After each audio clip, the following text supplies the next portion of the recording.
Okay, everybody. So you're very welcome along this evening. You may have just got a little screen asking you to accept the recording just for privacy reasons and things like that, just so that you know that this particular talk is being recorded, and you will get a copy of this as well. We will send a copy of it, so you'll have access to that. So if there's a lot of information in Dr. Rajvinder's presentation this evening, don't worry about taking it all in. We never get stressed in Ayurveda. We don't like stressing people, or we don't think that getting stressed and trying to cram things in is the way to learn. Just repeating the information is the way to learn, and just hear it a few times. So you will have access to this recording, and so you'll be able to go over it in your own time. So it's my great privilege to welcome along Dr. Rajvinder Kaur, who's going to give this talk. It's mainly about acid reflux, but also GERD and other digestive issues that can occur. And this is obviously all from an Ayurvedic perspective. And Dr. Rajvinder is an Ayurvedic doctor, which is a BAMS, a Bachelor of Ayurvedic Medicine and Surgery. It's a 6-year degree course in India. And she's incredibly experienced doctor. She's dealt with thousands of people over the years and consulted with lots of people. And I'm sure many of you know her from many of our cookery courses and other courses that we've done. So, Dr. Rajvinder, I'm going to hand over to you. Thank you, Noel, and welcome everyone. As Noel said, today's topic is acid reflux. Because I get patients on the daily basis problem with digestion. Digestion is a big one, as we know, and Ayurveda play a big emphasis on a good metabolic system. So I thought to speak about acid reflux and GIRD, which is kind of advanced form of acid reflux anyway. We will look at that in a minute. So mostly, I am presuming most of you are familiar with Vata Pitta Kapha, which is the Ayurveda body type, because I'm not going to go into that. So if you don't know much about Vata Pitta Kapha, please do the free and 12-lesson course, and you will have a good understanding of the body type from there. So acid reflux is mainly a Pitta imbalance, even though it could be tridoshic, which we will explore. But Pitta is the fire element, and if the fire element go out of balance, and that cause a condition, it's a symptom. If it's only acute, it could be dealt very quickly and could be resolved very quickly, but it can easily change into a chronic issue and can cause a lot of problem. Actually, a bad digestion, acid reflux could be a mother to a lot of diseases. So that's why it is very important to pay attention to that as well. So it's mostly related to the stomach area. So as you can see in the little image of stomach is on fire. So that's what it is representing. So we're gonna just quickly look into the pitta, which I said is the fire and water element. So pitta people, they mainly have a fire element, and then there's water is actually involved with it, and water represent liquidity, the liquid element. If fire get too much out of balance, if fire get too much in the digestive system, it's a problem. If water gets get too much out of balance, out of proportion in the digestive system, it's a problem. So that's what we're exploring, the fire and water combination in the pitta people. Or it could be a vata person that is going through pitta imbalance because of pitta diet or something like that. So if we quickly look at the quality of pitta, pitta is hot, which is kind of pitta people know they're normally warm in their personality. They are not very cold person. Mostly pitta people say, oh, I like winter, I'm a winter girl or a winter boy, because they like the cold weather. And pitta are sharp, and the pitta food could be very sharp. Like if you look at the chilies are warm and hot and quite sharp, and that's the same pitta person, and their personality are very sharp. They learn quickly, and they kind of tend to move very fast, so they're very sharp in their body, in their physiology. They tend to be light body frame. The same pitta food is light. Pitta food bring lightness in the body. Like if you eat a lot of ginger, that helps to digest the food, heavy food, and bring that light element. So pitta people in their physiology are light, and pitta food are also light. So it's like increase like. And then pitta food could be very fluid.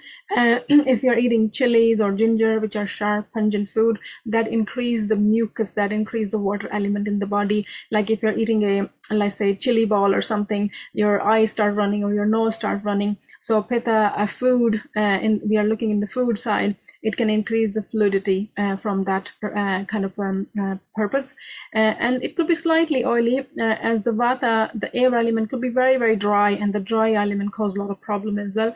But pitta people would have slightly oily element. So if we increase too much oil in the food for pitta people, that can cause issues. So we are just mainly looking at these 5 qualities in the physiology. These are the main quality of a pitta person, and if pitta person are eating these quality in their food as well over the time, not for once or twice, over the time, over the period, if they're exposed to hot spicy food regularly, they increase these quality in their body, because Ayurveda is based on the principle of like increase like, and opposite is the balance. So that's why I thought these 5 qualities will be very beneficial to look into for the food wise. Okay. And the pitta people normally just go quickly, as you can see in the image. They're bright, they're sharp, they're sporty, they like the water element, they like that cold element from the water, so the swimming is very good for them.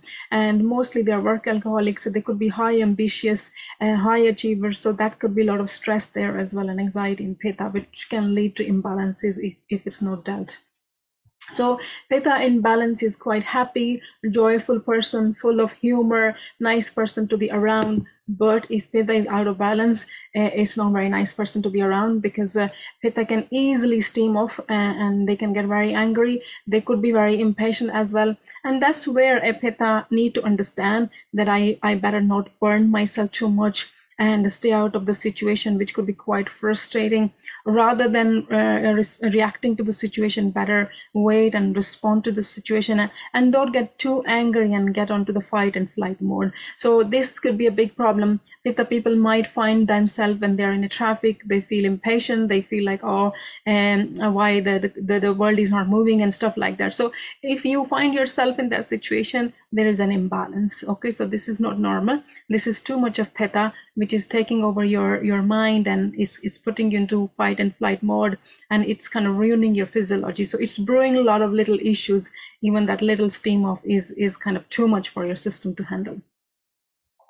So that was just little introduction of pitta.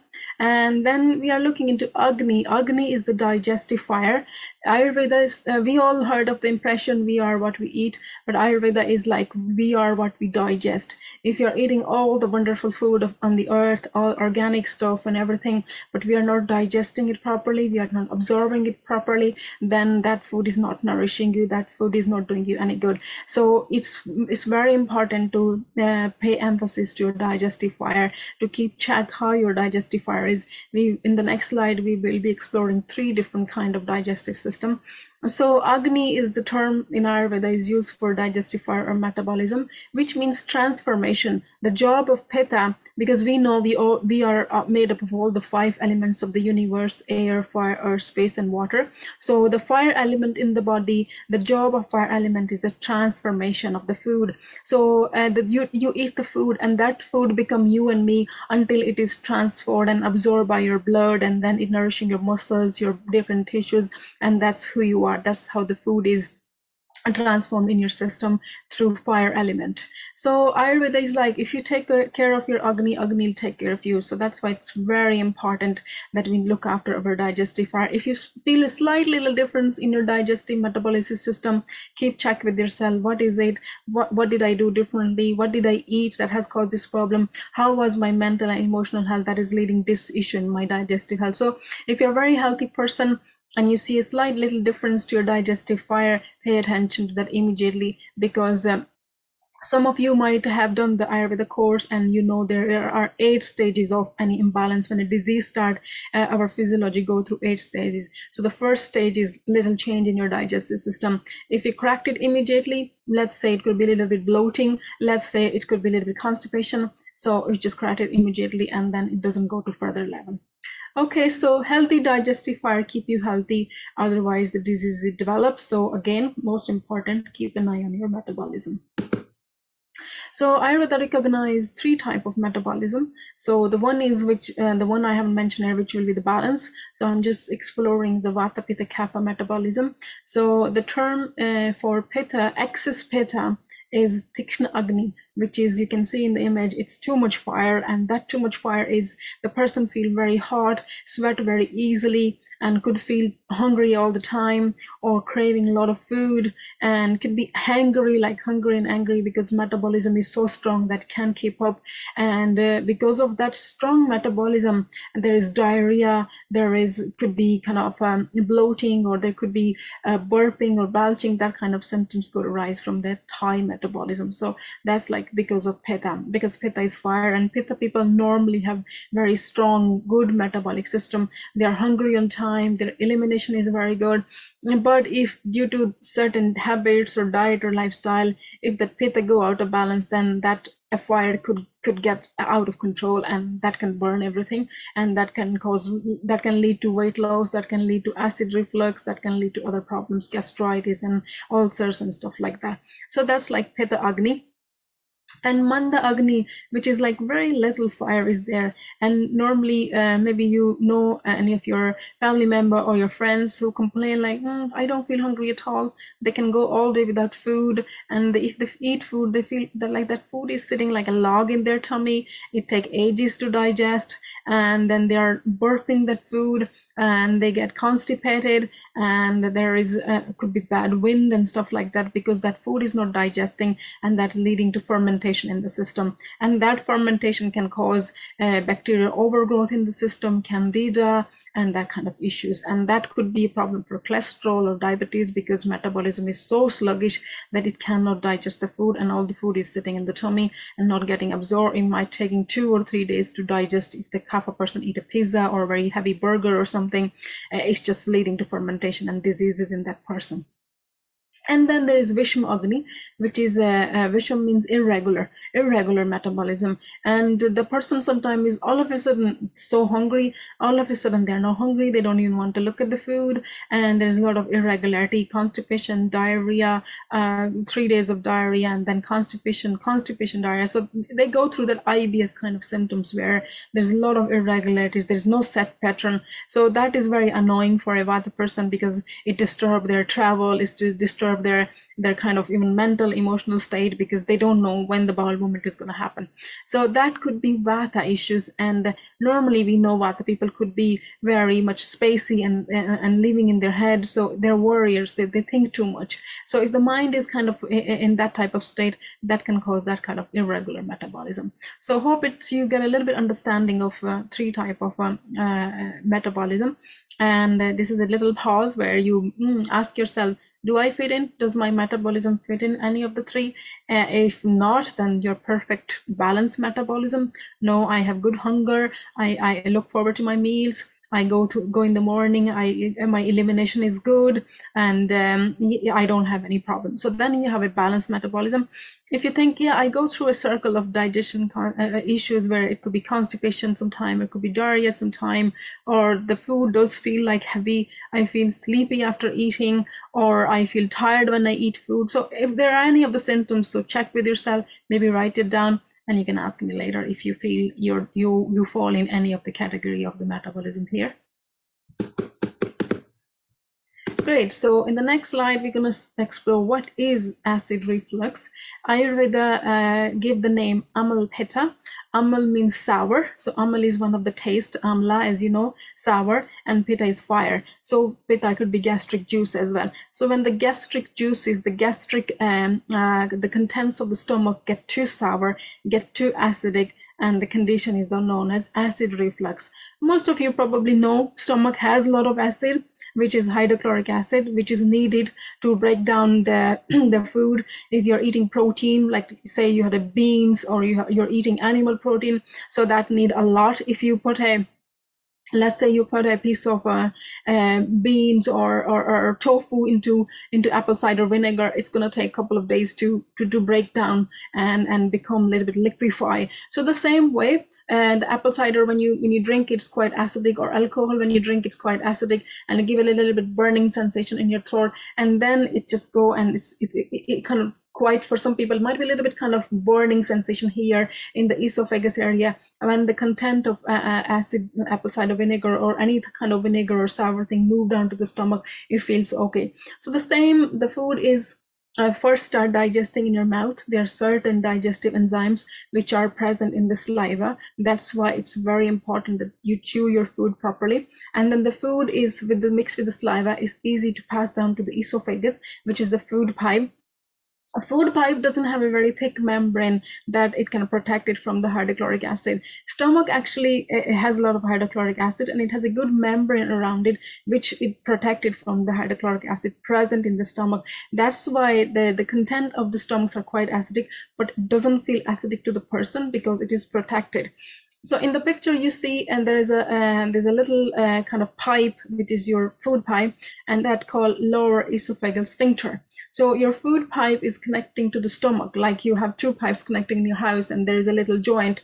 So that is sphincter is the joint, and there's a wall, like a heart valve or different valves in the body. So that's the valve as well. If you open the tap and if the valve get loose, that the water keep on dripping. So the same phenomena is here. If this valve get loose because of stress, because of heavy weight lifting, because of continuously exposure to acidic food, this muscle tone around this sphincter get loosen up a bit. And then the content of the stomach, normally when we eat, the message from the brain goes to your stomach to open up this wall, and the food material passes into the stomach, and this sphincter close. Due to some a problem, that let's say stress, this muscles is loosen up and is not able to close properly. It's a little bit loose and it stay open. So the content of stomach are going back and forth towards the esophagus. And as I said, esophagus doesn't have a strong membrane to protect itself from the stomach content, and that give it burning sensation, because rather than the food going from the mouth to the downward direction, it start coming up towards the chest. So it feel a little burning and pain sensation in the chest, and that's why it's called heartburn, because it's in the chest area. It has nothing to do with your heart. It's just that the term is given as heartburn because it's more common in the upper part in the chest near the heart area. So that is acid reflux. If acid reflux is there for a week or 2 weeks and it's not going away, then the term is GRD. So then that is now a little bit more chronic, which is gastroesophagus reflux disease. So gastro means stomach, esophagus is your food pipe, and the reflux. So when the reflux is coming, and mainly that is happening because of that problem in that wall, in that sphincter. If it's only acute problem that you ate something and that food is repeating on you and then next day it's settled, that's just a bit acid reflux. And normally if the problem is there and it's not going away, you go to your doctor and the doctor is going to give you antacid, which is not resolving the root cause of it. It's just neutralize. Let's say you have a proton pump inhibitor, omeprazole, or some of those antacid tablets, Gaviscon or something. What it's going to do, it's going to go to your stomach and neutralize the acidity of the stomach. So HCl is going to neutralize a little bit because Gaviscon would have a lot of alkaline stuff in it. So it's only neutralizing the acid. As a consequence, it's neutralizing the acid. What it will do, the food is not going to break down properly. So that will lead to further problems, that your food is not going to break down properly and your food is not going to digest properly. And then you not only have problem in your stomach and esophagus, you're probably going to have more problem in your, because that food is now going to move on to your duodenum, your small intestine, your large intestine. And now this food is mixed with alkaline material and it doesn't have the enough acidity that it need. So it's brewing further issues then. So that's why Ayurveda is like, try to resolve this more naturally rather than taking antacid. If you have to take antacid, make it like short term. Try not to take it more than like a week or something. But in the culture, in normal traditional medicine, people could be on antacid for 3 months, 6 months, and it is causing more and more damage. That's how Ayurveda recognize it. So this is what I want to give you a little picture so that you could have a bit of understanding what exactly is happening when I'm eating that food. Let's say you have a very protein rich food, something protein like moong dal or something, and we already know some people when they eat lentils, so they eat beans, they find it hard to digest because it could repeat onto them. It could cause bloating because of the low stomach acid, or the stomach doesn't have enough acid to break down the protein, or break down the cell membrane of the beans and lentils. So and that applies same to the heavy carbs, let's say the refined carbs, or burger, pizza, or even normal bread that could have a lot of carb. If the stomach acid is not present and or it is imbalanced, your stomach can break down the carbs properly. So acid reflux is a condition caused by pitta imbalance. We have explored that, or overactive metabolism. When pitta is get too much, the fire element is gone out of balance. It is a little bit too much. Then that is overactive metabolism. Then it lead to burning sensation in the upper chest, and that can cause pain in the chest area. That's how people will recognize it. And it normally happen when the acid flow back to the esophagus, and the food normally travels from mouth to the food pipe and is got. So I have explored that already, so don't need to read that. So the weak muscle tone of LES, which is lower esophageal sphincter, is a big cause of GIRD, and it's common, very common in maybe delivery men that is kind of have to carry big parcels, and or people working in a shops where they have to carry the parcel, or could be household people, housewives, or people that go to shopping and they have to carry the shopping bags, and they don't mind their postures. That can damage that sphincter very easily. So that's why we should be very careful when we are sitting. Even if you're sitting and working on a computer like that, that is a lot of pressure on your wall. So that's why your posture is very important, that your wall is not losing the tone, the elasticity of the muscle, because it's the muscle. And then there is another condition which I'm not going to go too much in depth that can cause acid reflux, is hiatus hernia. And hiatus hernia is again something similar problem with the opening in your diaphragm, because your chest and the abdomen area is protected by this diaphragm. So there is an opening. If the diaphragm opening gets bigger, which again could be stress, or the muscle on the diaphragm lose their elasticity, and that opening is loosen up, the stomach part, some of the stomach parts start bulging out from the opening, and again that is causing the push of the acid to the upward direction. So that's hernia, which, if again it isn't very early stages, might be managed, because hernia normally cause pain when person is lying down and the acid kind of flow up and they have pain. They cannot sleep in the spine position. They either have to sit up and sleep in the sitting position. Sometimes it get that extreme. So in those situations, surgery is the only option. But if it's early stages, like a little bit sphincter problem or a little bit acid reflux, which is happening for more than a week or 10 days, and then you immediately need to take action. The next slide will be a little bit complicated, but it's very interesting, so I thought I'll put that up. This is the Ayurveda view. We saw the modern view, why the acid reflux is happening. So Ayurveda view is Amla Pitta, which is, if we break it down, it's Amal and Pitta. And amal is Sanskrit term for sour, so sour gastric juice. So Ayurveda, they say it's only in the early stages, it's just the gastric juice is a little bit too sour. It's normally is sour, that is the hydrochloric acid, but if it gets too much sour, then that is leading to amla pitta condition. So if you're consuming excessive consumption of amla, which is sour, tikta, which is pungent, katu, which is bitter, and ushna is too heating food. So amla, tikta, katu, ushma. Some of you might know the 6 tastes that Ayurveda talk about, sweet, sour, salty, pungent, bitter, and astringent.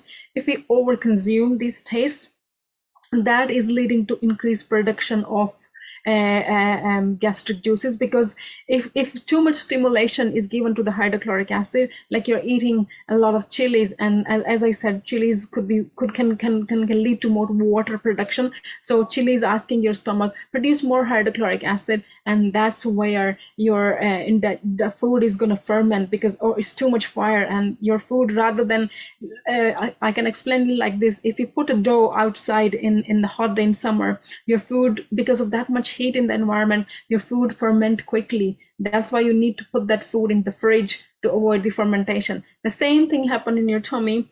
If the heat is too much, rather than your food is getting cooked properly or nourished or digest properly, it's actually start getting fermented. So too much heat is not good either.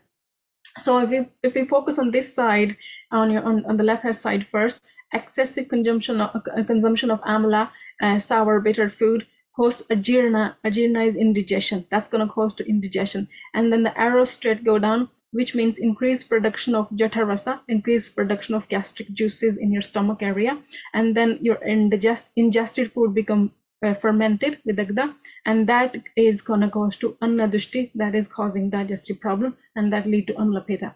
Now the right hand side, by the excessive consumption of 6 tastes, the three dosha vata pitta kapha is going to go out of balance, and that is going to produce a lot of ama. When the three elements vata pitta kapha go out of balance, they also asking the stomach to produce more hydrochloric acid, but then this is so much that the food get toxic, which we term ama in Ayurveda.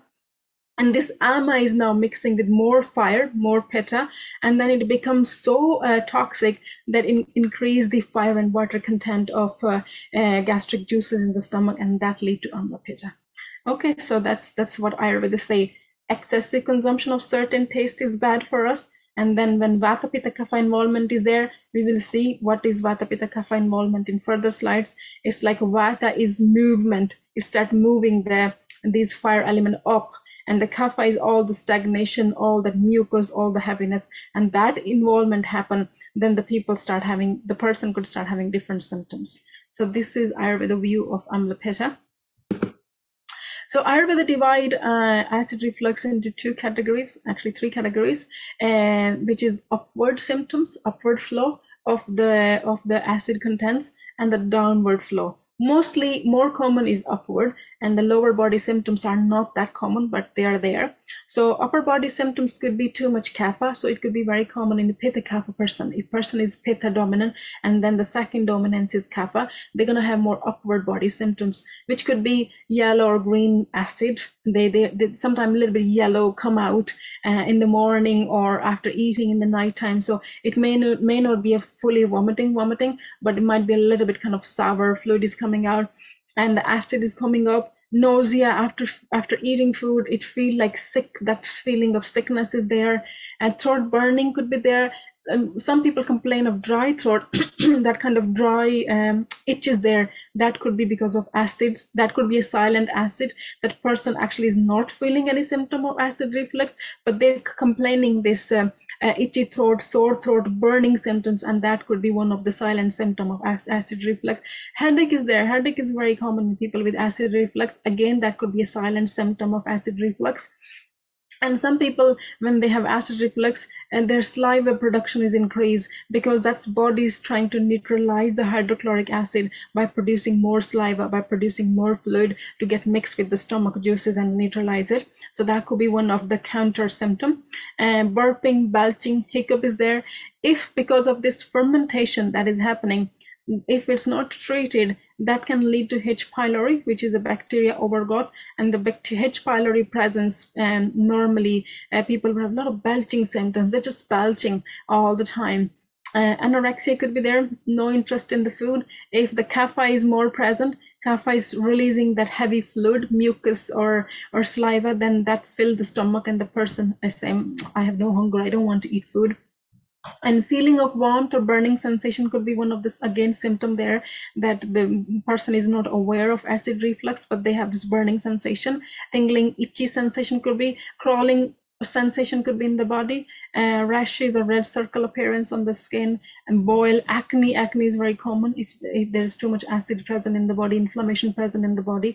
Tiredness, yeah, because the food is not getting digested properly and absorbed properly, and of course it's going to lead to tiredness in the body. So that these are some of the common symptoms in the upper body. And then lower body, as we know, the vata is the downward flow of the air, and it is in the belly button, below the belly button area. So the lower symptoms, there is involvement of the vata. And so polydipsia, thirst, the person is thirsty all the time.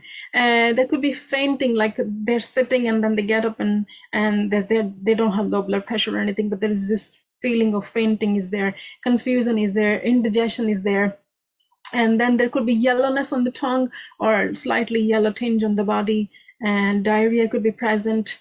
And romaharsha, which is where the skin have hair, those little skin buds are raised, just no reason. That is called romaharsha or epilation. and darkness in front of eye, like it's blackout. Dark circle could be there as well, but it's like more like a blackout, and that is again acid reflux. And then third category where vata, pitta, and kaphas are involved, which is tridosha, and laziness, no interest, and lack of motivation, feeling of heaviness in the body, excess saliva is there, vomiting could be there. When the person lie down, get acid reflux, the lying become very uncomfortable, and the sweet taste in the mouth. If the kapha is involved, it could be sweet, but if his pitta is involved, it could be bitter taste, or the vata is involved, it could be slightly like pungent or acidic taste, and dryness of mouth could be there as well. And then that can cause to insomnia. So amla pitta, as I said earlier, could be tridoshic as well. So this is what you need to reflect, what personality I am. If you think you are pitta vata, then you're looking more into pitta vata symptoms. You're pitta kapha, then you're looking more into kapha pitta symptoms. You might be more kapha pitta. So that's what you need to rule out, which one is going more at the time, or you might be perfectly healthy. So what are the factors, what causes heartburn? As I said earlier, too many hot, spicy, fatty food can spark excess digestive fire, and then too much of stomach acid, because the fatty food need more stomach acid to digest anyway. So that is going to increase the fermentation in the system even more. Other factors are if you're drinking too many cups of tea and coffee, sugary drinks, alcohol, smoking also can cause acid reflux. Overeating, there's no gap between meals, you're snacking, you're eating all the time, some people do that. Anger, stress, anxiety, depression, so mind and gut connection is there, as you know. So if mind is not happy, and that can cause a digestive problem. Overweight and sluggish metabolism, which is constipation, and the food is getting fermented and then it's coming up, that's causing acid reflux as well. Stress, if the person is not sleeping, insomnia is a big cause of heartburn. No exercise, and you're someone who are running empty, skipping meals, eating here and there, irregular eating patterns, then the stomach is confused when to digest, when not to digest, and you're sleeping straight after your meal, daytime sleeping too much, daytime sleeping is there. Otherwise, unless you're recommended by your practitioner that you need a nap in the daytime, but it shouldn't be straight after eating anyway. Change of season, especially now at this autumn season and rainy season. In the rainy season, the flora and fauna naturally go acidic, so the crops are slightly acidic, water is slightly acidic. That's why Ayurveda say we should boil the water in the rainy season. And in the autumn season, because that junction of summer to autumn, because you know summer is the pitta dominant season, when the pitta is increased in the summertime, before it go to autumn, it wants to pacify, it wants to calm down, so it's coming out of the body. So that coming out of pitta on the body is like aggravated pitta. So there will be a short term 15 days that you're gonna have pitta symptoms, unexplained reason you're gonna have pitta symptoms. So that's the change of season, and that's where you're slowly incorporating more food, vegetable items of the coming season, and you might have to rest and take it easy a little bit more in that junction. And that's why we recommend detox around this time of the year to get rid of the excess pitta from your system. Certain medication we all know can cause acid reflux, painkillers, antihistamines, sedative, antibiotics. So biotic is all the good life in our stomach also get killed by the antibiotics. So we need to take probiotics, we need to replenish, because if we don't have good bacteria, we're going to have some symptoms that can cause to acid reflux. Okay, so hope you have a good understanding so far now. So now we are looking at the treatment part. So, okay, have the problem, now what to do? So Ayurveda is looking into 3 strategy. The first is Nidhana Purvarjana, which is very early stages. You know, you have eaten out, you had a takeaway, so next day maybe just take it easy, have a liquid diet, and let that food digest, so that that food is not gonna ferment in your system. Or you're someone who is not sleeping from a couple of days, could be some stress going on, something going on, so you just remove the cause, your problem is gone. So it's just like avoiding of the cause and the situation that is causing this acid reflux. And that's only possible when you're tuned in with your body so much that you understand your body type, you know your triggers, you know what's happening, that little change, then you understand it quickly, that's, yeah, that's what it is, and okay, it's nothing to worry about. And then the next, if the problem is not going away by changing your diet, then Ayurveda go into palliative treatment, which is giving you more digestive herbs or more assimilating herbs like triphala or something, like you have constipation and that is leading to acid reflux, so need to resolve that, or something else is going on, need to take slight herb or some food item to kind of treat that. So that could be palliative treatment. And then it's still not going away, the problem, the root cause is still there, then say, okay, you need to go for purification treatment, which is panchkarma treatment, which I said that every change of season, you are very pitta dominant person, every change of season you get pitta problem, you get pitta issues, you get inflammation. Let's say rheumatoid arthritis is there and it flare up in the early autumn, so then say, okay, you need to do the pitta detox as the autumn come, and maybe you're doing it for 3-4 seasons, and then that's calmed down your system. Or if it's something more severe, you might go some more advanced treatments and stuff like that. So there are 3 treatment strategies. So we're looking into first, as I keep on emphasizing on your digestion, you know your digestion. So this is the first part of the treatment, which is nidana parivarjana, removing the cause and the environment that is causing the disease.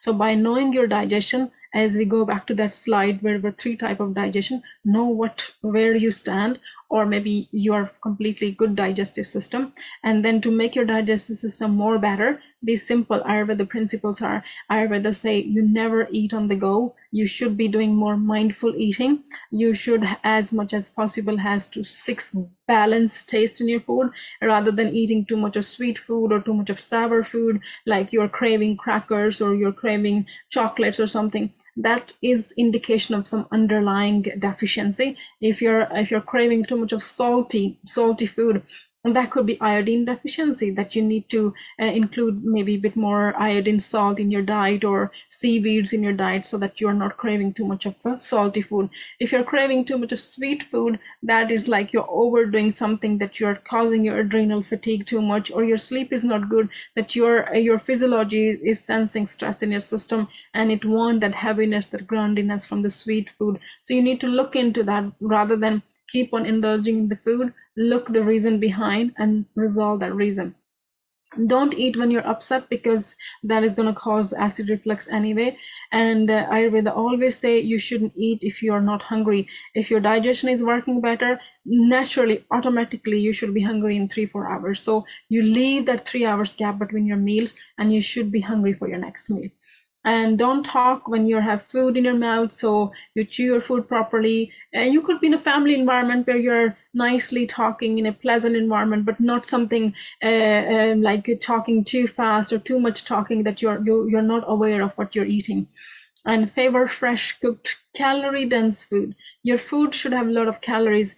We are living in this generation of which we are better fed than our ancestors, and we are still hungry.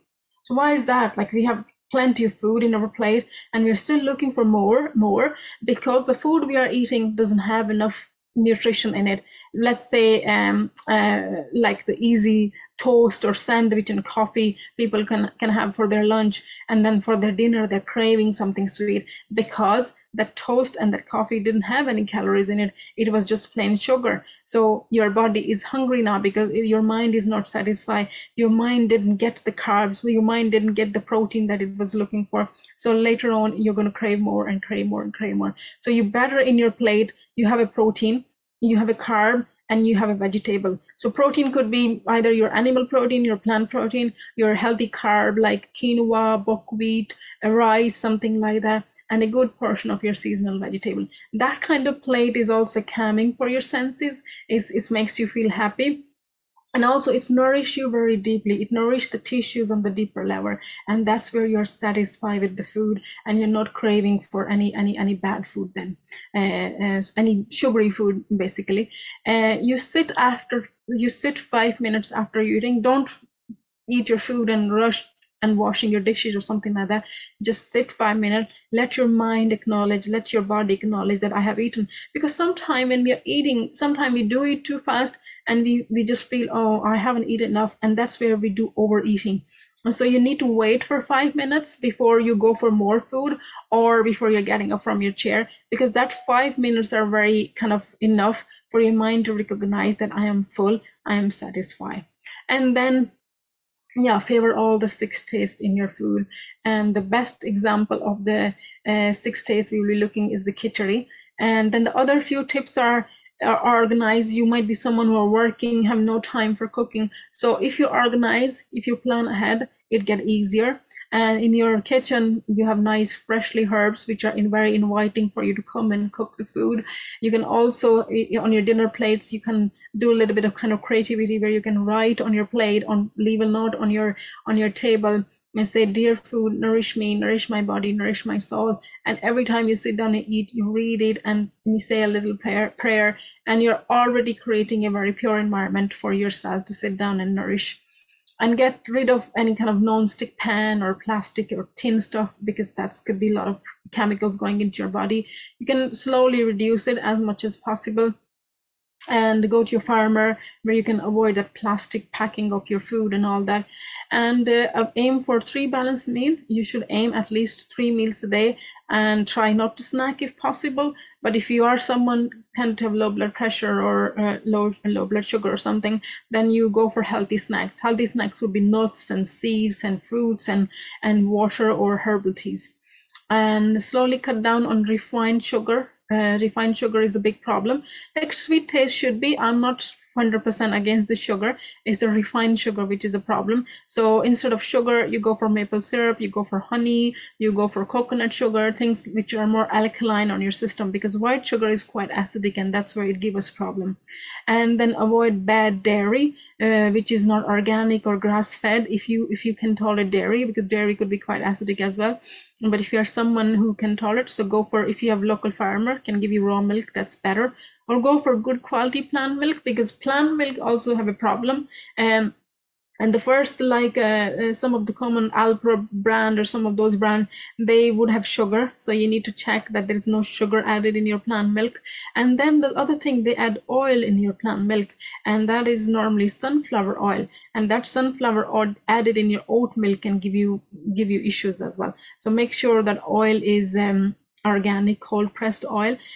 So it's very hard to find a good brand plant-based milk that say, oh, it is organic oil. So there is one I have found so far called Root Health, which say on it gluten-free oat milk, organic, cold pressed sunflower oil. So I think that might be a good, okay one to use.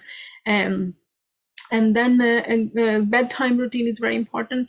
We might be going to bed by midnight, 12, or what you're doing, just surfing on the social media or on the phone, or start watching something. If it's happened once in a week, like weekend, you want to enjoy a little bit, that's fine, but don't make it a habit to go to bed late every day, because that's causing the liver to collect more toxins and more acid in the system, and over the long term that can cause a lot of inflammation. And calming morning routine, we have talked many times about the morning routine, where you're doing tongue scraping, oil pulling, and self body massage, and nice kind of you can give yourself 15 minutes. If you have family, small kids, get up 15 minutes early and just attend yourself, give that 15 minutes to yourself. That could be a little 5 minutes in your garden if it's a nice weather, or go to a living room where nobody's there, and you can do some breathing exercises and a little meditation. And that 15 minutes give you, prepare your mind to get ready and start your day. And if possible, I know it's hard for everybody to eat main meal in the middle of the day and light evening supper, as much as possible. Try not to go to bed every evening with a heavy big meal. And if you can plan, oh, I'm going to work, I'm going to bring my flask with me, I cooked something in the night and I keep that for my lunch, or I cook lunch and I keep something for my dinner, and I can liquefy. Let's say you made a vegetable and rice and dal something, and in the evening you can liquefy and make a soup of it, or you have your heavy fish and vegetable for the lunch, and then you have soup for the afternoon for the supper. So if you have that kind of luxury where you can eat your main meal in the middle of the day, and you can avoid heavy meal, or possibly if that's not possible, and try to finish your dinner by 6:37, and then you're going to bed by 10, at least 3 hours before you're going to bed, you have eaten.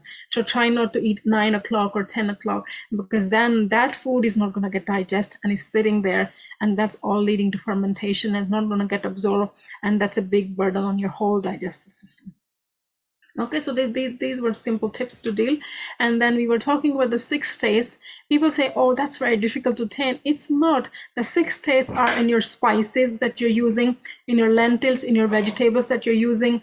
So for example, cumin, if you're using cumin or mustard seeds, they are estrogen, they are pungent, and you're using dal, which are again estrogen. You can using something bitter like fenugreek, or curry leaves, or arugula, rocket leaves, something like that. And if you're using rice, they're naturally sweet, and cardamom, naturally sweet. So it's very easy. You just need to explore the spices. You just need to explore. That's where your connection with the food world is better. You look at this vegetable and figure out what taste is it offering to you. Let's say broccoli. What taste you think it's offering you? Probably a bitter taste. Yes, broccoli is quite kind of comes in the bitter family. So you will be amazed, like, oh, the 6 tastes are there, and you're already doing it. And there are some do's and don'ts which I included. We saw the causes of amla pitta was spicy food and heavy food. So favor light food. Cooling coconut water is cooling, so sipping coconut water if you have some of the symptoms. Cardamom, cooling spice, coriander, licorice, mint, these cooling herbs could be very beneficial. Vegetables like white pumpkin, some of you might not be familiar with bitter gourd and ash gourds, so you can just eat normal butternut squash or courgette, but if you have access to ash gourd is a brilliant vegetable for acid reflux. Leafy vegetables, parsnip, and hydrate well. Sometimes we don't drink enough water, especially in the cold weather. We tend to not drink enough water, so make sure you're at least drinking 1 and 1.5 liter water every day, and make sure you have good fiber in your diet. Old rice, barley, green moong, candy sugar. Ayurveda is big fan of candy sugar, which is alkaline sugar. But if you're avoiding sugar, is avoided, but it's more on the alkaline side. Cucumber, and there are more food items that are cooling. Fruits like amla, Indian gooseberry, and dry raisin, black grape, sweet lime. Pomegranate is a brilliant fruit for pitta people and very good for acid reflux. So if you're a pitta person, I encourage you to eat at least 1 or 2 pomegranate. You can buy 2 of them, peel them, keep in a little container, and you eat a quarter cup or quarter of your bowl every day, or second or third day. At least those 2 pomegranate are going to last you a week. And take adequate amounts of fluid like sugar-free pomegranate juice, lemon juice, amla juice, sweet lime juice, herbal water with coriander seed. You boil the coriander seed in the water or steep them and make a little tea. Or the lajja drink, which is puff rice. You can buy puff rice in Asian store, and I think some of the health store would store it, and you just soak them in the water and drink that. It's very soothing. It's quite lubricating. We're going to look into the gulakand. Gulakand is the jam made from rose petals, and that is a kind of a very common home remedies which every Indian probably would have, Asian people would have in their house, and it's given to the children, and they usually prepare at home from the rose petals. I've given the recipe in the notes later on. So 1 teaspoon of gulakand with milk is calming down for constipation and for acid reflux. And then make sure sometimes constipation or bowel movement is a position on the toilet. So if you have problem, then you put a little stool underneath your feet, and then it kind of bring it at that squatting position. That help against the gravity for this bowel movement to pass properly. And there's a phrase, tight mind, tight colon. So make sure your mind is relaxed. Learn to relax. Some of us just find it very difficult to sit still. Oh, I need to be doing something. I'm someone, go. So learn to sit still and relax and read your book. Make sure you're taking enough rest, and practice yoga, pranayama, meditation more regularly. Spend time in nature, swimming if you have stress, anxiety, any of that. And don'ts: avoid excess spicy food, salty, too much of salt, fried and junk food items, overconsumption of garlic. So sometimes raw garlic can give heartburn to people, so make sure you cook the garlic properly in your cooking oil. Chilies, salt, oil, spices, everything in moderation works in medicine. If you start overusing it, that's where the problem is. And don't overeat. Take small but frequent meals. avoid untimely and irregular food habits, avoid smoking, alcohol, excessive consumption of tea, coffee, red meat, anti-inflammatory drugs and all that. Autopilot mode, try not to be in the autopilot mode all the time. I know people with kids and busy work and house environment could be autopilot, but whenever you get a chance, escape to the nature, find that little rest. And avoid lying down immediately after eating. If you have a habit, you're eating, putting your plate on the side and lying down, don't do that. Sit for 5 minutes, take 100 steps, and now you can sit down and relax your TV or whatever you're doing. The list for incompatible food is long, but the simple ones that I thought can cause acid reflux is mixing milk with the fruit. So banana shakes or putting sometimes milks and fruit together. If people already have digestive problem, they should avoid that. And honey should never be cooked, because when we are cooking honey, the chemical composition of honey change and then it becomes slightly acidic. And the hot drinks, like if you're having something with animal protein, try not to have coffee with it, like a ham sandwich or coffee. That probably won't go very well over and over. And then mango, cheese, yogurt, you should avoid any hot beverages with cheese or mango and things like that. Yeah, so I like that very much. Selfie strategy might be easy to remember for Pitta people. So if you want to precise few things, like what should I be doing? Spiritual practice for healthy mind, exercise for good digestion and elimination, fresh food to nourish, intimacy could be with your pets, like you have a dog or a cat, and that nourishes your heart, give you happiness.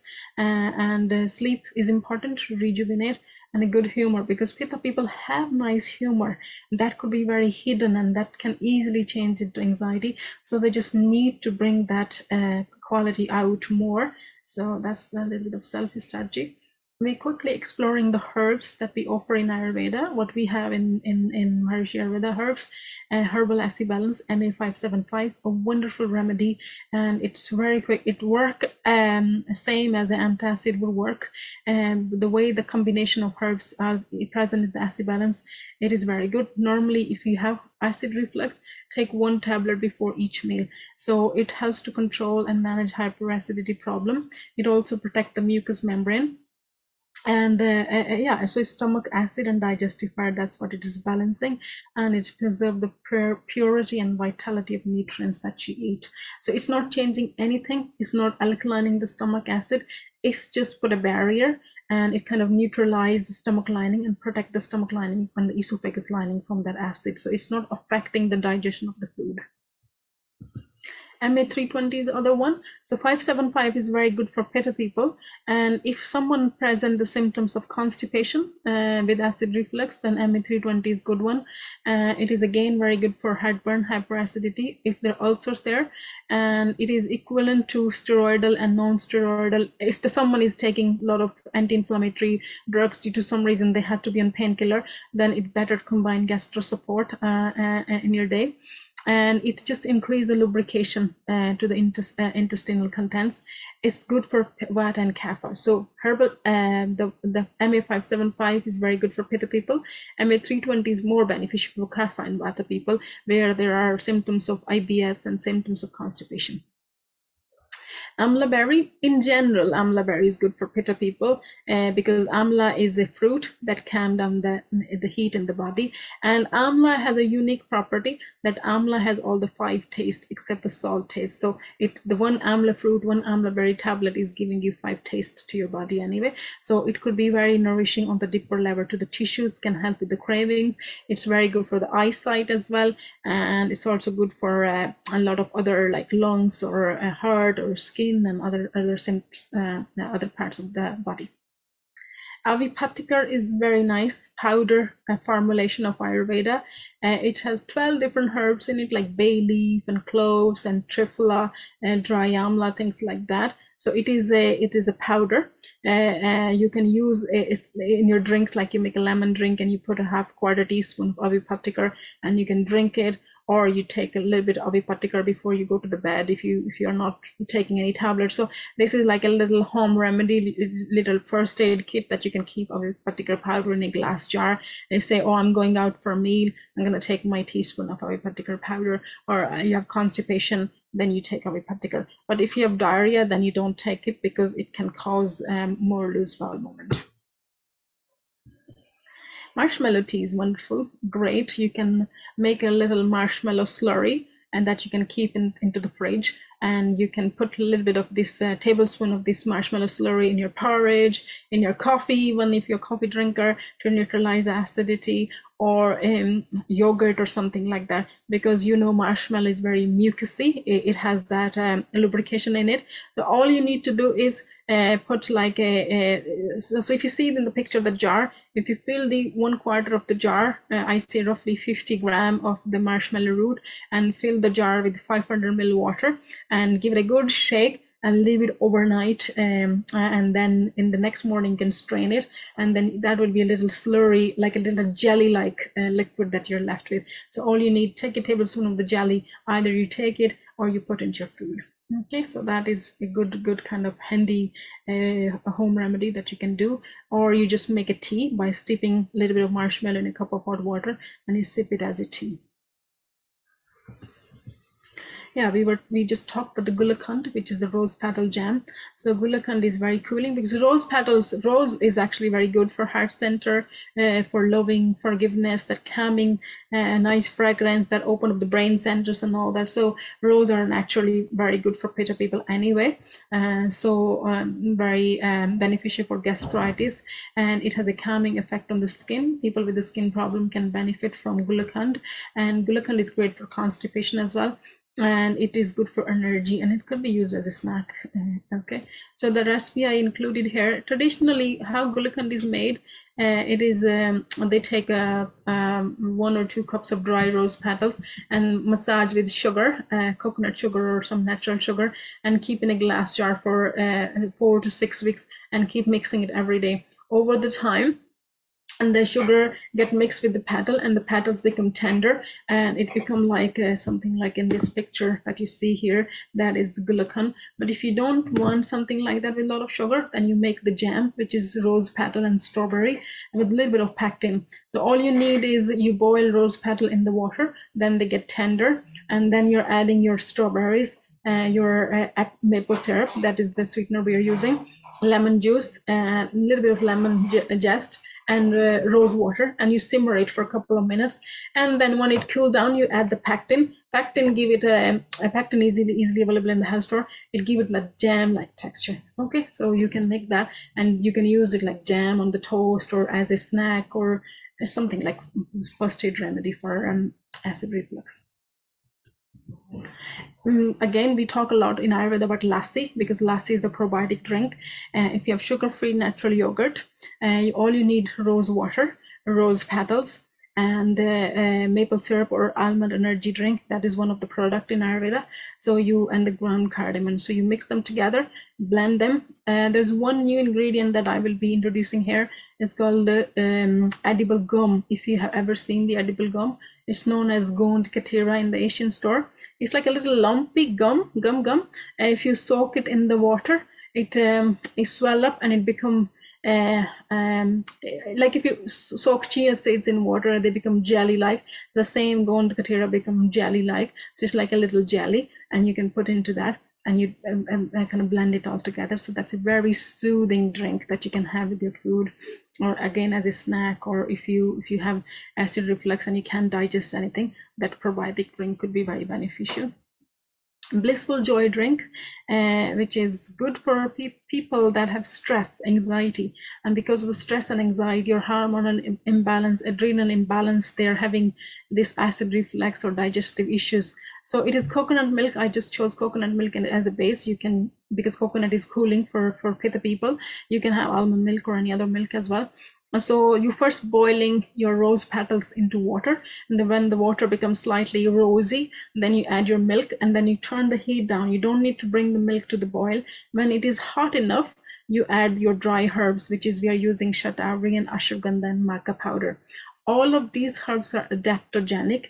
They adapt to your physiology and slowly calm down your adrenals, that fight and flight mode, and relaxes your whole mind and body, and bring you more into rest and digest mode.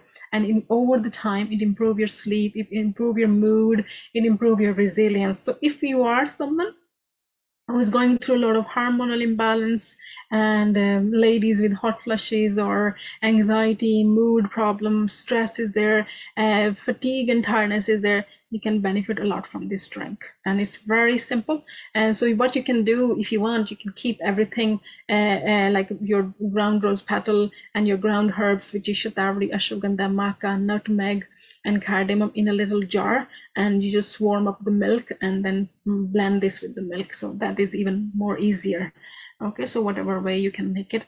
So highly recommend. You probably have heard of the golden milk, which is turmeric, which is more to bring heat to the body, and this is the blissful rose coconut drink, which is bringing to cooling property to the body.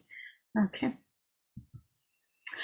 Simple courgette fennel soup. There are, as I said already, all the pumpkin family is quite cooling. Courgette is cooling. Fennel is very cooling. So you steam your courgette, parsnip, and then you just saute onion, fennel seeds, and you can use maybe pak choi or any other vegetable if you want. Pinch of turmeric, and you just mix and blend everything together. Salt and pepper. Other nice ingredient that you can add in here is calendula petals. If you have calendula flower in your garden, harvest it, dry it, and calendula is very, very soothing for your gut.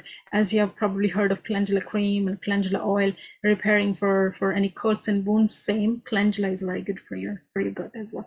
Or slippery elm you can add into it, or that marshmallow slurry that we talked about earlier, you can add into your soups. Okay, so I'm going to finish here. So if you have any other question or anything that's not clear, please ask. Okay, Raj, if you want to stop sharing your screen. Okay. Thanks very much. So that was very interesting. I mean, I was kind of interested in this because every now and then I do get acid reflux myself. Thankfully, it's nothing continuous. It never, and you know, with me, it's always related to if I eat processed foods. That's what I put it down to. If I eat natural foods, I tend to be fine. But if I eat processed foods, bread can sometimes do it to me as well, and I just get that, you know, that acidy feeling up here, which sometimes can, you know, it's a lot of discomfort with it.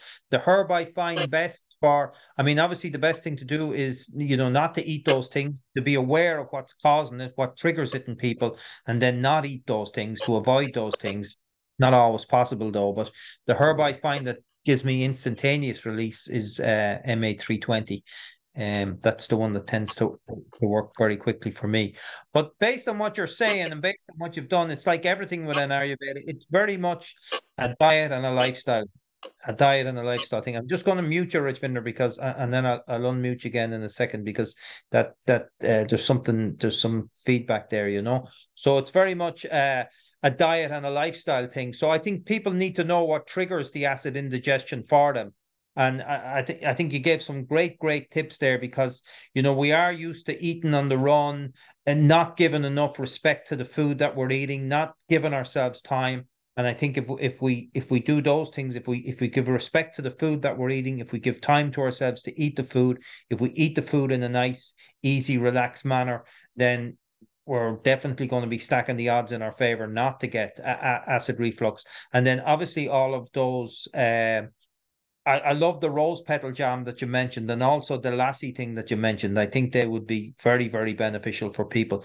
So, if people have any questions that they want to ask, I think the best thing to do is just put them into the chat box, and I'll just see if there's any in there at the moment. Now, obviously, there was an awful lot in that talk, and especially the recipes. But you do have access to this video, so you're going to be able to go back over the video and take a look, and then go through those recipes. You know, so there's a question from Catherine. It's what's the best Ayurvedic approach to treat Barrett's esophagus? So let me just see. Can I unmute you, Dr. Rijvinder? Just have to see you here. Okay, you should be able to unmute yourself. Yeah. So the Barrett esophagus is advanced stage when the acid reflux is not treated, and then it's GRD, and then GRD develop to more chronic, more further conditions. So Barrett is one of the complications. And so I'm not sure what are your symptoms and how are you managing it so far. Are you on antacids and stuff like that? So first you look into your diet. First you look into your body type. What is your body type? Are you a pitta dominant person? So manage things around it. As I said, manage your meals. If you can have your 3 balanced meal, because you cannot afford to run empty anyway. If you already is bad esophagus, where the acid you are having too much, and it could be the cells in the esophagus are kind of develop in a different way. So you need to feed to that first. So you look into the pitta food, all the cooling food, and you can start, I think, the blissful drink that I have mentioned. That could be very beneficial. If there is stress, definitely there is stress. So so that's a simple one. And if you want, if you have constipation or anything like that, if not, then the MA575. If there is slight constipation, then MA320. Both of these herbs are quite safe enough anyway to use, so you can try that. Normally it is one after each meal, but if you are on antacid, then only take one and then see how that goes. So, but I need more detail. I need to know you a bit better to give you more specific diet and lifestyle strategies. So definitely you need to work on your diet and lifestyle a bit more. Yeah, and as I say, this is just a general webinar on acid reflux. So if people have a serious issue, because it's a very, very uncomfortable thing.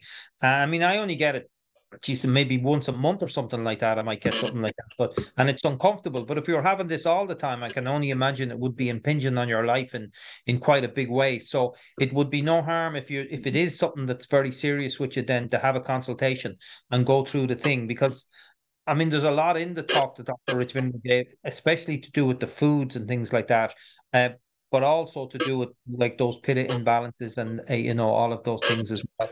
So Margaret Connolly is saying she's had 2 esophagus ulcers, got secondary fungus on esophagus, on meds for 18 months, can't seem to do without them, get heartburn when sleeping and had tablet for that. Any suggestions? Well, Margaret, before Rajvinder even makes the suggestions, I would say everything that she said in the talk is a suggestion for people to do, to just start changing your lifestyle. That's the funny thing about Ayurveda. It is information, it is knowledge, but unless you use it, it's useless. It's absolutely useless. You have to put it into practice and you have to make those changes. And sometimes I have to face it, that's too much for people. They'd be fair just to take a tablet and just continue in the way that you're doing things. But then it really is only leading to further issues up the road. So everything she's suggested so far to do with your main meal in the middle of the day, light meal in the evening time, maybe some of those herbal preparations, but she might have something specific that she wants to say as well. So Rajvinder, I'll hand over to you. Yeah, so Margaret, even if you just start on the marshmallow slurry, I say that is something I definitely say you start immediately, and you take it every day before you eat your. You can put in your or oatmeal or what you eat for your breakfast. You take with that, and also avipatikar. You can, after eating your lunch, you can mix a quarter teaspoon of avipatikar with the slurry. Start on that anyway. If there is a fungus, then you have to be very, very careful with the sugar. So definitely you need to keep an eye on the sugar intake. If you, even your carbs like bread, which can be gluten, so make sure you keep an eye on your bread, gluten, sugar that come from the refined carbs. So any bad oils, refined oils, immediately remove them. Don't use spices, like any strong spices. Simple like cardamom, coriander, turmeric is enough for you. And then make your food a little bit more like a semi-solid, so that it go easy, because you said when you're lying down you have problem. So you'll better eat your main meal in the middle of the day and have a light evening meal, and like a soup, or like the soup recipe I have given that has courgette, parsnip and rice, boiled rice. So that is very soothing. So even you can mix a little bit of slurry again with that one. So just more soothing. You have to start working on your, because as I said, esophagus doesn't have a strong mucus lining that can protect it from the acid.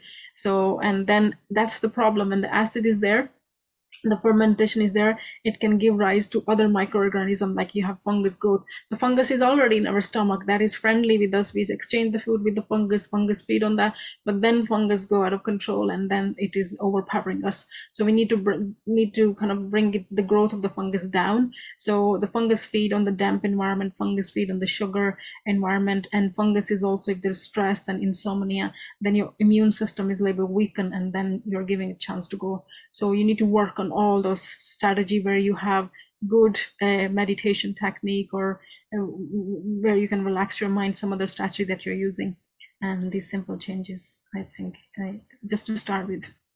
Okay. Yeah. And these things can take a while. We don't expect huge results just overnight, even though we can see changes overnight as well. But they do take time, you know. Rajvinder, I think we'll have to come up with another name as opposed to marshmallow slurry, because anyone from a farming background in Ireland is not going to be wanting to eat slurries. Maybe we'll call it a marshmallow smoothie or something like that. But you're muted, Rajvinder, I'm afraid. Hang on a second, because that's I just let me see. Yeah, there's that now. Yeah. Okay, marshmallow smoothie. Marshmallow smoothie might go down a bit better. Yeah. We have I think Noel have marshmallow root in stock. Either you can ground it in your coffee grinder, then it's very quick to mix into the powder, or you might have to leave it overnight. So the quicker way is ground it and mix into the water, whichever way. Okay. So Ian Docker is on. We discussed this the other night in the Q&A. And Richmond, I'm going to have to mute you because let me just see, can I find you here? Can you just mute yourself, Richvinder, and then I'll unmute you when I'm going back. I just have to keep going through this list here. So Ian mentioned this the other day about his brother with the white sputum foaming from his mouth. Is this caused by acid reflux, or is it more a kapha imbalance? An MA consultant revealed he has an imbalance of vata, pitta, and kapha, so he's got all those imbalances, you know. So Ian, I think, I'm not sure if your brother's on this call, but he should definitely look at this video and start putting into practice some of the things that Rajvinder suggested. I don't know if you remember this from the other night, Rajvinder. I'll unmute you now. Yeah, I remember. Yeah. If he is a Vata Pitta Kapha, and from your own understanding, what do you think, what constitution he's more? Is he more Pitta or is he more Kapha? So first look into that. And mostly if there is a more saliva, more sputum production is there, that is kapha, definitely. That is a sluggish metabolism, that the food content is not, the gastric content is not emptying properly, and that is causing some kind of reflux, and that leading the salivary gland to function a bit more. Yeah, so I think that's what, if it is foaming, I wonder if he's suffering from candida, a little bit kind of fungus overgrowth in his system as well. That might be there. And the person, the Vaija who kind of diagnosed Vata Pitta Kapha imbalance, need to see what is Vata imbalance. Normally Vata imbalance is mind, which is worrying or anxiety or not able to sleep. And Pitta imbalance could be either diarrhea or mainly digestive issue. One of the digestive problem is there, that he's either too hungry or not hungry, or his bowel movement is not properly happening. And the kapha is he has weight problem, or is he never hungry for food? So you need to kind of investigate all those individually, like why is Vata Pitta Kapha imbalance is there. And then for him, I think herbal acid balance and Avipatikar churna are going to work better. So definitely start him on Avipatikar if the kapha imbalance is there. Make sure there's no diarrhea. I don't want, if there's diarrhea, that's going to give a little bit more loose bowel movement, and see how that goes. And cut down on the dairy and all the kapha food. Okay, Raj, that's great. And I think, you know, people can have these, you know, for people who are new to Vata Pitta Kapha, they're not going to understand what those imbalances are. But if you can get the lifestyle right, you don't need to know what Vata Pitta Kapha are. But if you can begin to get the lifestyle right, in other words, the main meal in the middle of the day, eating freshly, as Rajvinder said, in season vegetables and good grains, and good protein as well, avoiding as much processed foods as possible, eating in a settled environment, leaving the stomach empty for at least 3 to 4 hours after the meal so that the hunger gets a chance to come back up. I mean, a lot of people nowadays, they never even feel hungry because they never know what hunger is, because they're just going from one snack to one meal to another, and then very importantly, not eating too late at night time so that you're going to bed not with a whole lot of undigested food in the system. So it probably takes a long time to get the system out of balance, where we start ending up through eating the wrong foods, through eating in the wrong way, through being rushed and worried and stressed and all the things that are going on in life.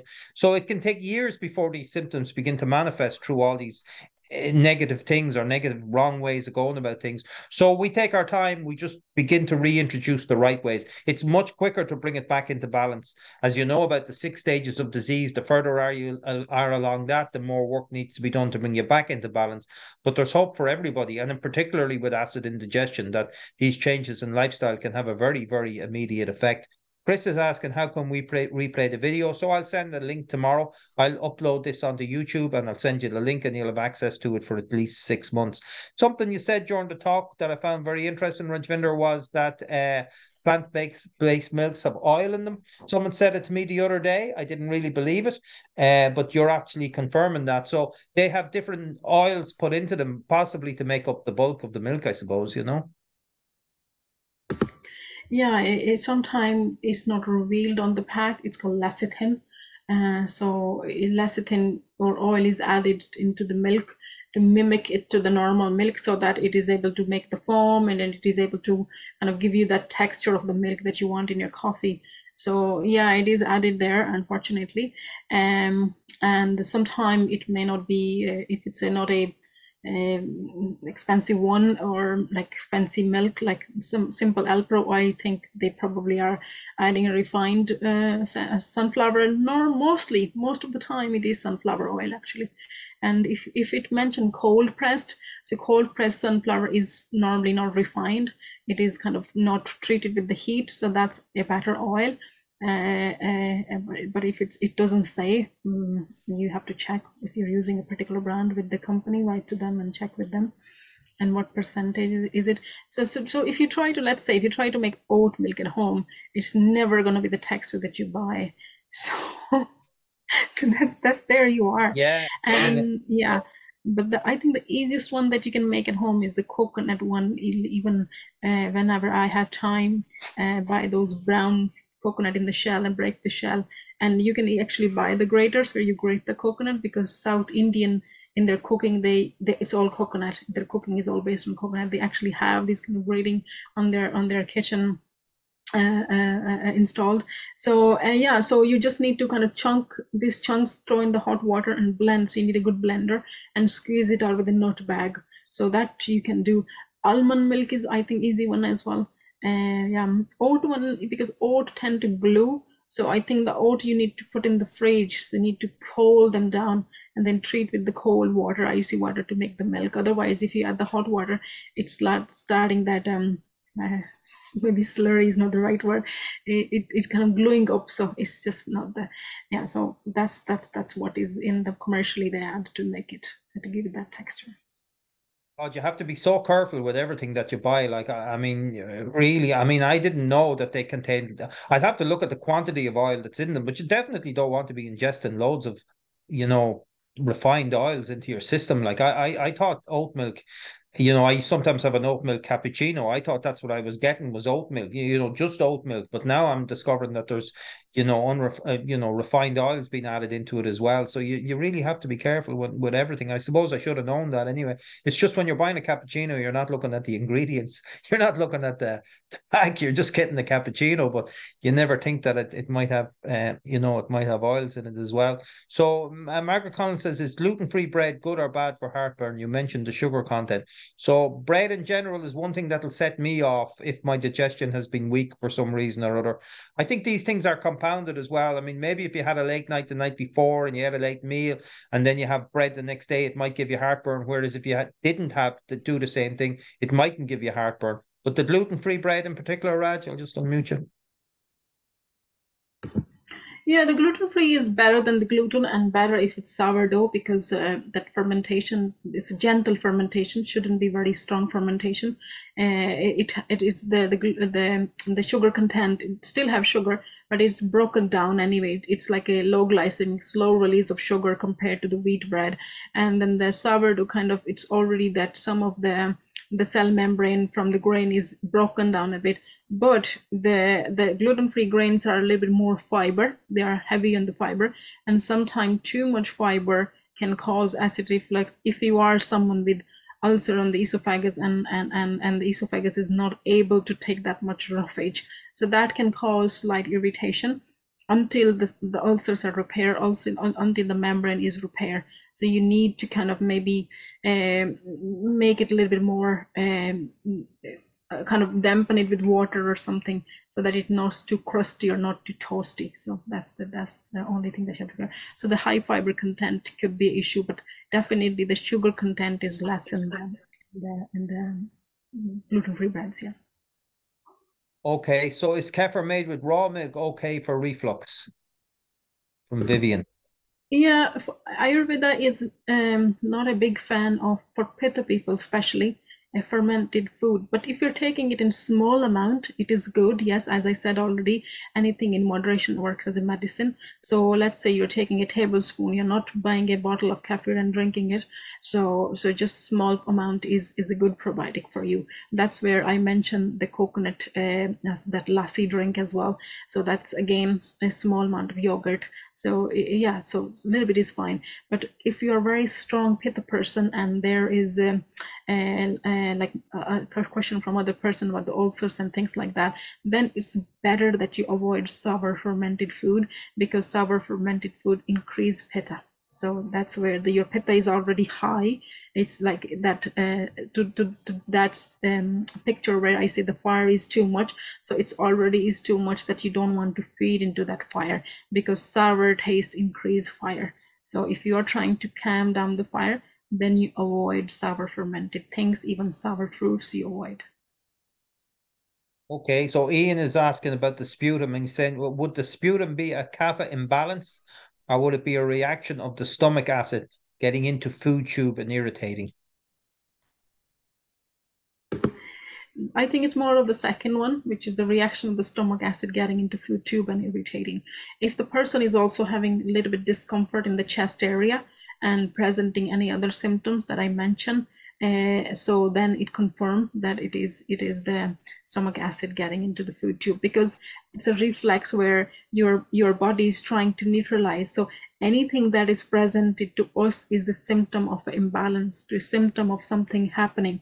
And our body has such an intelligent system that it try to work on it first itself. So by creating extra saliva, the person's body is already trying to neutralize this acid. So that's where they have excess mucus, but it is like uncomfortable and it's not resolving. Normally, if that problem is there, it's only for a day or two. This extra sputum production is resolving it. But if it's going on for a while and it's not going away, and that's where you need intervention from your doctor, from your Ayurveda practitioner, and say, okay, it's going on for a while now, so you need to help this body's intelligence to repair this condition.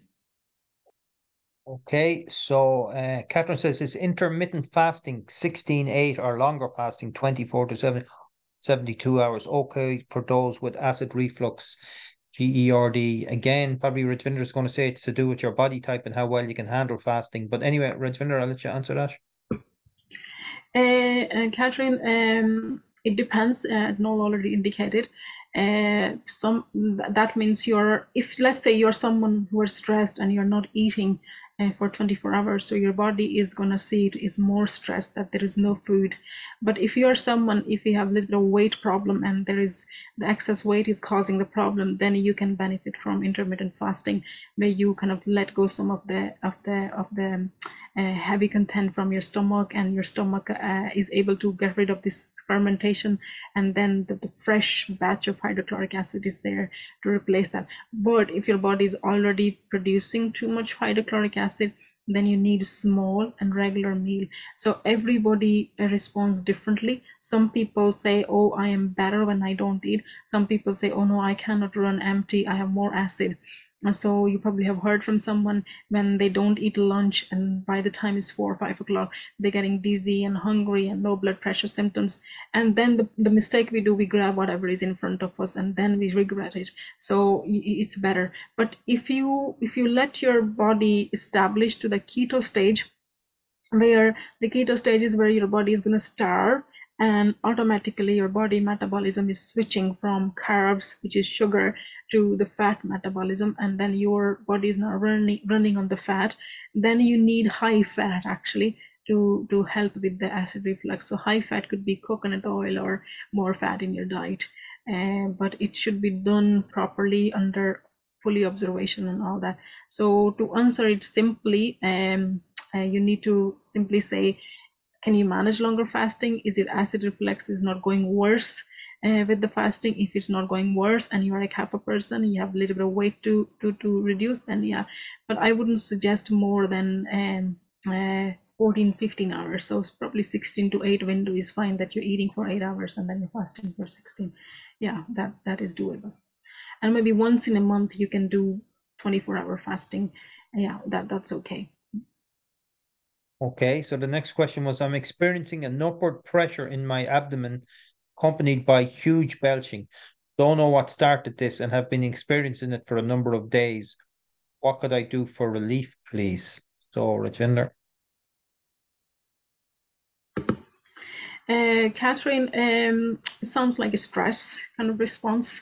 I think if you were exposed to all of a sudden shock or something, sometimes that kind of symptoms arise, that you feel a pressure in your stomach, and then I would definitely stay kind of diaphragm breathing, where you try to relax your diaphragm, because you said it's more upward, so it seems like your stomach is pressing on your diaphragm.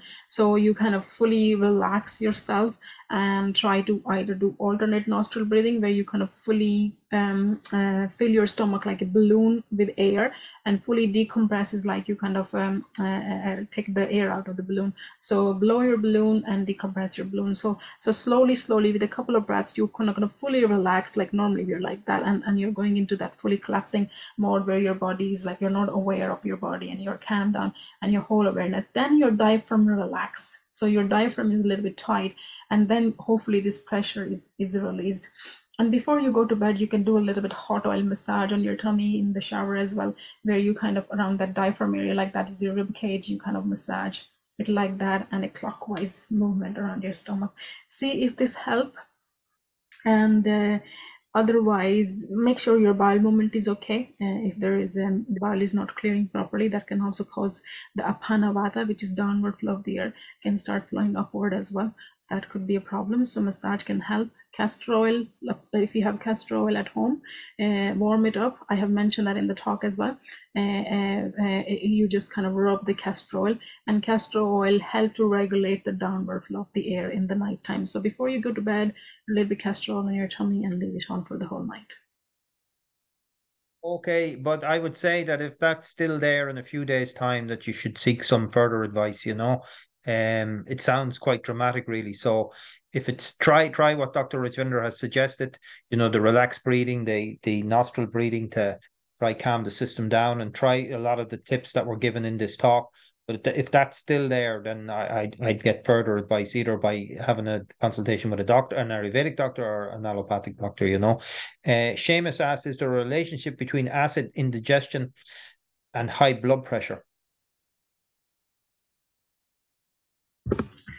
Temporarily, yeah, temporarily that can cause high blood pressure. And then once you resolve the acid problem, then the blood pressure should calm down. But if your blood pressure is not coming down, because again, if the acid reflux is a stress response, which is fight and flight, and in the fight and flight response, your heart naturally is working a little bit harder to flow the more blood to the extremities. Like the blood is more flowing to the legs and arms, to preparing the person to run away when the tiger is there. That's a fight and flight response.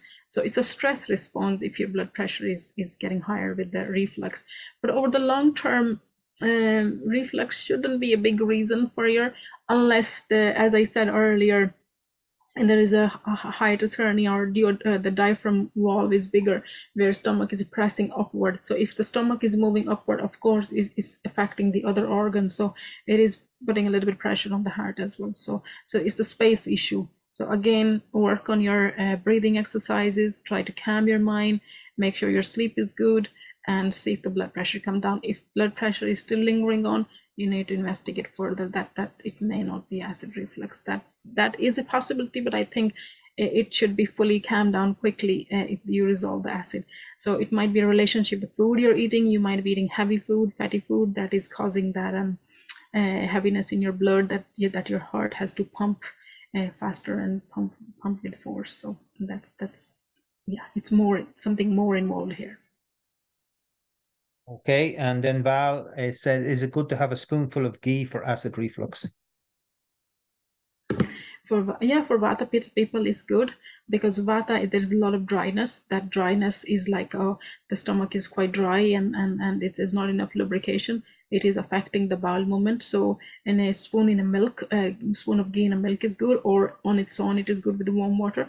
It could be helpful, absolutely, because it is soothing. But if you're very half a person, then you don't really need ghee. Then you go for more like either avipatika churna or marshmallow, or even fennel tea, something like that. Okay, thanks very much, Dr. Rajvinder. Actually, I think during one of our we were making an Navipatica cappuccino, as far as I remember. We were adding it into cappuccinos to balance out the bitterness of the coffee, you know.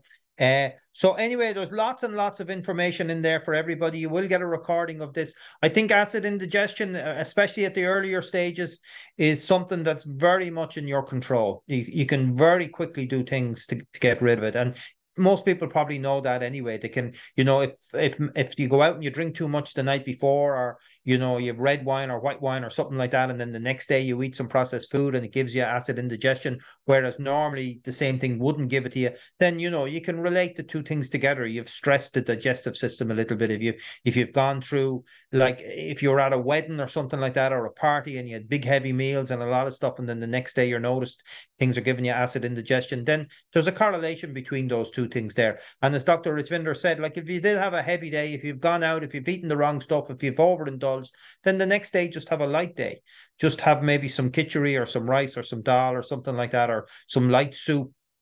To put it in easier way, just have some light soup in the middle of the day and just give your digestive system a break so that it can come back into balance. Obviously, if it's gone more out of balance, the further out of balance, the more dramatic you're going to have to be with the life changes that you need to make. But to me, it's kind of a condition that you definitely don't want it. It's very, very unpleasant, and very interesting what Dr. Rajvinder said earlier on about the medications that people take, like the Gaviscon and all these different things. Like they're just reducing the acidity in the stomach. You know, they're alkalizing the stomach, but that's not necessarily what you want, because your stomach is acidic for a reason, and the reason is that it needs to break down all these foods that are going in there. So ideally, if we can get a solution where a lifestyle and a diet change and an approach to food and an approach to the way that you eat resolves the issue, that's going to be much more effective on a long-term basis than interfering with the way in which we digest our food and the nutrients that we can pull out of our food. Because obviously, if we're not getting the right nutritional value, if the stomach isn't working correctly, then that's going to lead to further issues later on, you know. So anyway, I think it was a great webinar, Dr. Rajvinder. Thanks very much for that. We will send a copy out to everybody. And if anybody has any other questions that didn't come up, they can drop an email to Dr. Rajvinder, rajvinder@ayurveda.ie, and I'm sure she'll get back to you on it. And as I say, we will make a copy of this available to people as well. So that's great. I'll just unmute you, Rajvinder, if you just want to say. Yeah, well, thank you for joining. I hope you will use this information, and like there's a very simple solution I have given. If you do that as a first aid, but if the problem is lingering on, going on there for a while, then definitely seek the advice, further management as well. So yeah, you go through the recording again, listen to it again, and then try to make it more sense to people who put the questions, and then there are plenty of self-help there that I've given. So thank you. Yeah, there was a lady, someone asking the connection between restless leg. Yeah, as I said, Ayurveda said the downward flow of the acid reflux. So where there is involvement of Vata, that can cause restless legs as well. Yeah, so that is possible. Okay, sorry, I missed that question somehow, but anyway, okay, everybody, that's great. Thank you very much, and we'll be back in touch with you in the future. Okay. Thank you very much. Jai Gurudev, everybody. Good night. Take care. Bye bye. Bye bye.